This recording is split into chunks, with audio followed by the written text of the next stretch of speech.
Should've known better than to trust in love, huh? It's like this whole world keeps on messing it up, yeah. Coucou toi. Coucou, coucou, coucou.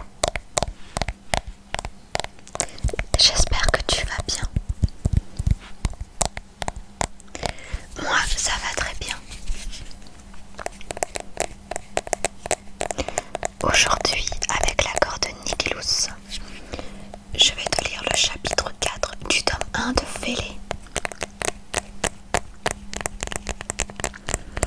Donc la dernière fois, je t'ai lu le chapitre 3 où on a pu savoir comment Adam et Gemma se sont rencontrés. Donc je rappelle que Gemma, c'est l'ancienne petite amie de Adam et qu'elle l'a trompé et que c'est pour ça qu'il va si mal.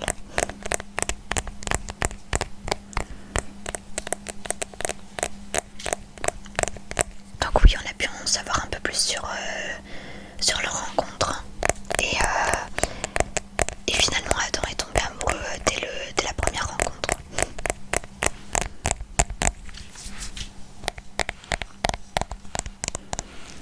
Maintenant, je vais te lire ce nouveau chapitre. Chapitre 4, chapitre 4, chapitre 4. Je t'observe tournoyer sous la pluie. Tu as l'air si cool, l'arme à la main. Ton col s'est emparé de tes joues. Le monde semble être à tes pieds. Pourtant des corps sans vie gisent partout autour de toi. Oh bébé, le sang t'éclabousse au fil de tes pas sur le sol humide. Récidiviste, sombre but, piste 2. Je m'étire, puis jette un coup d'œil à la vieille horloge accrochée au mur en face de moi. Elle indique 5 heures. Je soupire. Je n'arriverai plus à me rendormir. Je me lève difficilement. Ma tête cogne. J'ai l'impression qu'un marteau-piqueur fracasse l'intérieur de mon crâne. En m'approchant de la salle de bain, je constate que je suis encore habillée de la veille. Je sème un à un mes vêtements sur le sol de la chambre. Dans la glace, je remarque de gros océans bleuâtres sous mes yeux. Mes cheveux sont gras et ont perdu tout leur volume habituel. Les médicaments que Pinot m'a donnés et tout l'alcool que j'ai ingurgité hier soir m'ont assommé. Après une bonne douche chaude, je m'habille. Un pantalon slim noir, un gros pull vert blanc et mes bonnes vieilles baskets noires feront l'affaire. Je m'allume une cigarette, prends mon iPod et je me pose dans le sofa en face de la fenêtre. J'écoute de tout, rock, pop, blues, jazz, rap. Je ne suis pas difficile. J'aime découvrir et m'imprégner de la musique. Je jette mon dévolu sur une chanson douce au tempo très lent. La guitare est mélancolique et la voix du chanteur en fond pendant le solo me transporte dans leur monde. Cette chanson a le don de me faire frissonner. Je clique sur le bouton de mon téléphone. L'écran affiche 65 nouveaux emails et 22 nouveaux messages, dont plusieurs de notre attaché de presse. Sûrement furieux du manque de professionnalisme que j'ai eu hier pendant l'interview de Jessie Hodge. D'autres viennent de Gemma, qui n'a toujours pas compris qu'elle doit, une fois pour toutes, supprimer mon numéro. Voulant profiter une dernière fois de Sacramento, je prends ma casquette, mes lunettes de soleil, mon paquet de cigarettes, mon porte-monnaie et je sors. Je remonte la 15e et gagne Capitol Park. Je m'assieds sur un banc, seul dans ce parc, à profiter du soleil qui commence à se lever au-dessus des buildings. Être seul me fait du bien, même si ça me force à tourner mes pensées en boucle dans ma tête. Je pense notamment à la tournée européenne qui débutera dans un mois. 64 soirées qu'il faut assurer, soit 11 pays, 39 villes et quelques centaines d'heures de bus ou d'avion. C'est beaucoup trop. Je ne sais pas si je vais réussir à assurer. J'aimerais pouvoir à nouveau aimer ce qui m'entoure. J'essaye de profiter de la vie, mais pour le moment, le résultat n'est pas terrible. Je passe mon temps à boire, ce qui énerve les gens autour de moi, et pourtant, c'est la seule solution que j'ai trouvée pour avancer, pour terminer la journée.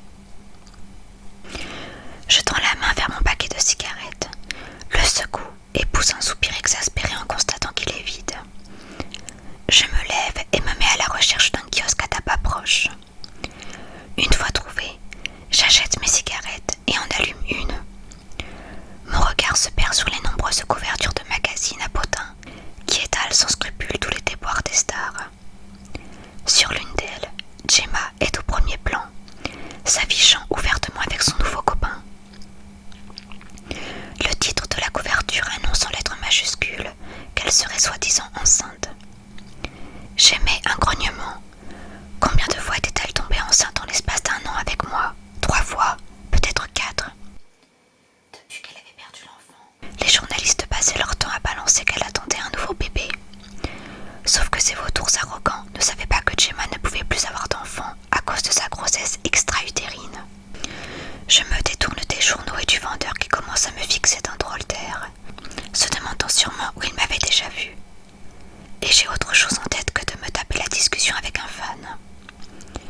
Je remonte la rue d'un pas vif. Un peu plus haut, je m'arrête à acheter un hot dog dans un snack bar que j'avale en quelques bouchées seulement. Je n'avais encore rien mangé depuis 24 heures et mon ventre commençait à gargouiller dangereusement. De retour à l'hôtel, je constate que plusieurs journalistes attendent patiemment de m'apercevoir, placés à des endroits stratégiques. Je me faufile alors par l'entrée de service, là où aucun de ces idiots n'avait pu se poster. Regagne l'ascenseur et rejoins ma chambre sans croiser personne, pas même une femme de ménage. Comme une ombre, je m'introduis dans la pièce et referme la porte derrière moi, m'affale dans mon lit et ferme les yeux. Le sommeil ne tarde pas à venir me chercher. Je ne me réveille que quelques heures plus tard, lorsque j'entends des coups frapper à la porte. « Attends, ouvre !» C'est la voix de Pinot. Je quitte le lit et corrige un peu ma tenue pour lui faire croire que j'étais levée depuis un moment. Quand je lui ouvre la porte, il me regarde avec surprise. « Tu dormais encore ?» s'écrie-t-il. « Non, je suis debout depuis plus d'1 heure. » Pinot n'avale pas mon mensonge. Il me toise d'un air sévère et entre dans la chambre. Son regard se pose successivement sur mes vêtements éparpillés et ma valise vide. « Je n'en reviens pas, Die !» s'exclame-t-il. « Attends !» « Pinot, calme-toi, tu vas finir par faire une crise cardiaque !» lui lâchai-je. Sans faire plus attention à lui, j'avance dans la direction du minibar. « Ah non, je te conseille de ne toucher à aucune de ces bières !» m'intime férocement Pinot. « Il n'y a pas que de l'alcool dans les minibars, il y a aussi de la flotte !» lui dis-je en lui montrant une bouteille d'eau plate. Il laisse échapper un petit sourire coincé et s'empresse de ramasser toutes mes affaires pour les plier et les déposer dans ma valise. Je me contente de le regarder, mi-amusé, mi-exaspéré. Parfois, il se comporte comme une vraie mère poule. Une fois ma valise prête, nous rejoignons la voiture qui nous attend devant l'hôtel pour nous emmener à l'aéroport international de Sacramento. Dans le hall d'embarquement, Georges nous fait remarquer un petit groupe de filles qui bouffent en nous jetant des regards appuyés. Pour sûr, elles nous ont reconnus. Soudain, l'une d'elles s'approche de nous, feuille de papier et stylo à la main, le visage résolu. « Bonjour, est-ce que je pourrais avoir un autographe, s'il vous plaît ?» nous demande-t-elle d'une voix claire. Malgré son apparente assurance, elle ne peut s'empêcher de rougir légèrement quand elle croise nos regards. Et sa main qui tient le stylo tremble légèrement. Georges, content, lui tend la main pour prendre le papier. « Comment tu t'appelles ?» lui demande-t-il en commençant à écrire. « Steph. » Georges lui sourit et finit sa dédicace avant de passer le papier à Ross. « J'adore votre musique, reprend-elle timidement. « C'est cool, merci, dit Kevin en me donnant le bout de papier. Je le signe et le rends à la fille. « Merci beaucoup, dit-elle avec un sourire éclatant. Elle file vers ses amis, le pas bondissant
plusieurs heures. Je retire mes baskets pour être plus à l'aise et ferme les yeux. La voix du pilote me réveille. Nous sommes bientôt arrivés à destination. En regardant par le hublot, je constate qu'on survole Londres. On nous rappelle qu'il est 2h20 et que nous devons régler nos montres. À l'extérieur de l'aéroport, je me presse d'allumer une cigarette et tire une longue bouffée. C'était un trop long trajet pour le fumeur que je suis. Je me réjouis de revoir Ellie, dit Gavin en nous faisant un clin d'œil.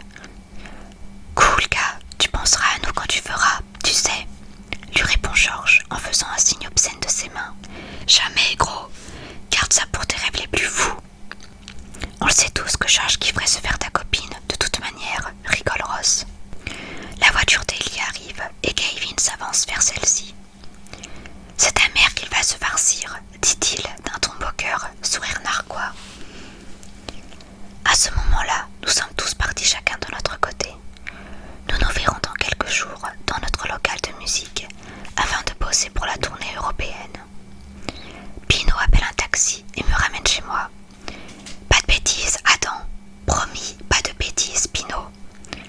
Oublie pas le dîner chez ton père ce soir. Pino me fait un grand sourire, empli de toutes ses dents. Non, je ne l'oublie pas, soupirai-je avant de fermer la porte de la voiture. J'habite une vieille baraque en briques rouges aux volets blancs, au centre de Londres. Il y a des béliards qui entourent la porte d'entrée. Cette maison ne paie pas de mine vue de l'extérieur, mais l'intérieur a été entièrement refait par un architecte du coin. Mon salon laisse pénétrer la lumière sur les meubles anciens en bois massif de ma grand-maman et le grand canapé en cuir brun. Le corridor de l'entrée amène à un charmant petit jardin, ce qui est très rare à Londres. La femme de ménage a dû brûler de l'encens, car une petite odeur agréable m'arrive jusqu'au nez. Je pose mes affaires sur le sol de l'entrée et me dirige dans la chambre. Gemma a eu l'idée de la décoration. Des teintes pastel emplissent l'espace. Des rideaux bleu pâle filtrent la lumière, mais je constate un changement. Les affaires de Gemma ont disparu. Plus aucun vêtement n'est suspendu dans notre armoire. Plus aucun flacon de parfum se trouve sur sa coiffeuse au bois sculpté. Je m'assieds sur le lit. La pièce est affreusement vide sans ses affaires. Je réalise qu'à l'instant que notre relation a réellement pris fin. Pour de bon. Soudain, je me sens oppressée et je sens la crise d'angoisse arriver. J'ouvre le tiroir où traîne toujours une boîte de calmants, mais je remarque entre-temps une photo. Une photo qu'elle avait soigneusement abandonnée là, celle de notre voyage en Thaïlande. Je la prends dans mes mains et repense à nos voyages. Nous sommes allés à Phuket il y a quelques mois. Je l'avais emmenée là-bas car Gemma adore l'histoire et les vieux trucs antiques. La Thaïlande était l'endroit idéal. Ce pays est réputé pour ses temples bouddhistes, ses musées et ses plages. Je lui avais fait la surprise entre deux tournées. Je me souviens qu'elle avait trouvé la destination qu'à la porte d'embarquement et qu'elle avait sauté de joie. Arrivée là-bas, elle avait pu découvrir un magnifique hôtel 5 étoiles au bord de l'océan Indien. « Je n'y crois pas, tu m'as vraiment emmenée ici », m'avait-elle dit, émerveillée. Je lui avais fait un signe de la tête, me mordillant la lèvre inférieure. « Ce n'est pas vrai, je rêve », avait-elle repris d'un ton chaleureux. « Tu ferais mieux d'y croire, car tu ne rêves pas », avais-je lancé en lui donnant un baiser sur ses lèvres. La chambre d'hôtel était située en face de l'océan. Seule une grande baie vitrée nous séparait de la plage.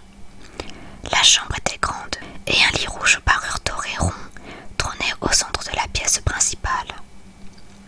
Nous avions aussi un petit espace au salon, de la même couleur que le lit. Cette chambre devait faire la taille de mon ancien appartement avant que tout arrive et que le groupe devienne célèbre. Gemma avait adoré courir pieds nus dans le sable fin. Elle avait aussi été subjuguée par ces lieux improbables et ce magnifique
posée sur sa table de nuit.